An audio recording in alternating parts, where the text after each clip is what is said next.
What's up, y'all? My name is Miss Gia Scott-Heron. Hey. I am skinny, no doubt, but strong beyond measure. With rhymes so sick, you would swear I was under the weather, but I'm more like under the radar. I'm more than my mistakes and my scars. Like my skin's hue, I am deep. Underground like conflict diamonds, I am a gem, a shooting star. The stardust that sparkles and surrounds me is a special design by God. So I know that I am amazing. No need for debating because amazing begins with am. And I am in this genre doing all that I can to prove myself worthy to carry my Father's message. Even though I am an imperfect vessel, even as with these demons I wrestle. So with pen cocked and mind loaded, every set I deliver is like an explosion. Like I got C4 packed to my chest and I ain't even got to the heavy shit yet. Like for instance, probably been blacklisted since birth because my pop Gia Scott-Heron told the truth till it hurts. And as his seed, naturally I be both a free radical and a verbal antioxidant. Have you feeling like you in the Himalayas needing oxygen? But don't worry, I'll be your Sherpa, never mind my gender. Because I'm tough enough to wear the dress, the pants, the skirt, and the suspenders. None better at putting these messages together like a bartender. Mixing metaphors like special concoctions. So impactful that failure is not an option. Success took me in when I went up for adoption. So my determination's like a car without brakes, you can't stop this. It's ridiculous how meticulous I have to get with this. Trying to make things plain and conspicuous.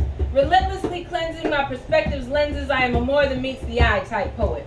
A hard to define type poet. Not a fly poet, more like a ride or die poet who survived a drive-by type poet. Not an HBO Russell Simmons death poet. But see, when it comes to the future, I'm the next poet. I'm more like a feed the hungry, heal the sick type poet. More like a tell it like it is type poet. Old school, new rules, griot type poet. Plus, I'm irreverent, iconoclastic. Like Sarah Palin should take her tea bags back to Alaska. And Donald Trump should be tarred and feathered and sent to live in a barn in Nebraska. No, I am not scared. I says what I dare because I was born to bring light to the masses. One of the coolest chicks to ever wear a pair of glasses. Make amateurs think that maybe they could use some practice or take some classes. Because as for me, I'll always be the first, next, and the last. I am ready for hire. Ready to perspire, bring the fire, never tire, and never sell my soul no matter who's the buyer. Because they'll soon be asking about me. That skinny, pretty little lyricist, the one they call Miss G. Because I am already so much better than I was before. I am whatever I say I am. And much, much more. So this next one is called Language. Language. Yeah. As the descendant of those who had their language stripped from them, I was raised to speak English with proficiency, to speak it better than the captors, the kidnappers who forced this language upon my ancestors.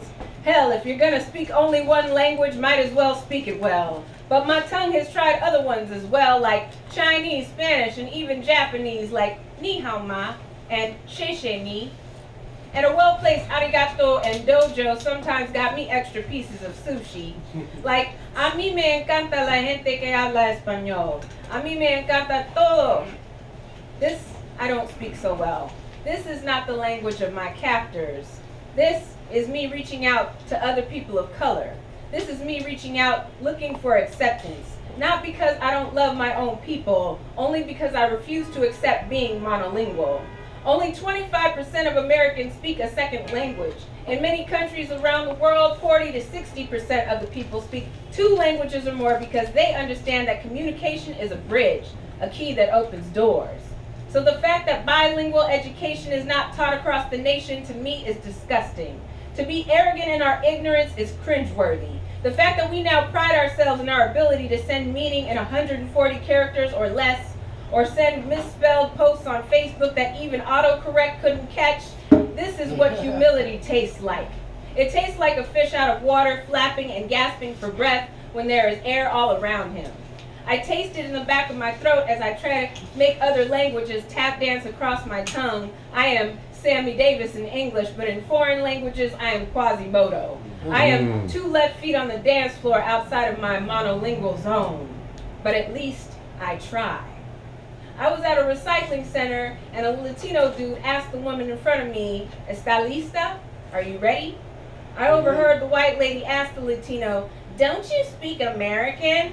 I was behind her in line, and I didn't mean to bunny hop into the conversation, but my throat was choked with so much indignation that I blurted out, "It's called English, and obviously you don't speak it either."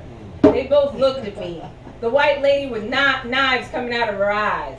The Latino dude was merely surprised, and I said to him, "Ella vive en Los Angeles, pero no habla la lengua?" What? And he smiled. The lady asked me who the hell I thought I was, and I told her someone who majored in English in college with honors. I could feel her suppressing the urge to call me the N-word.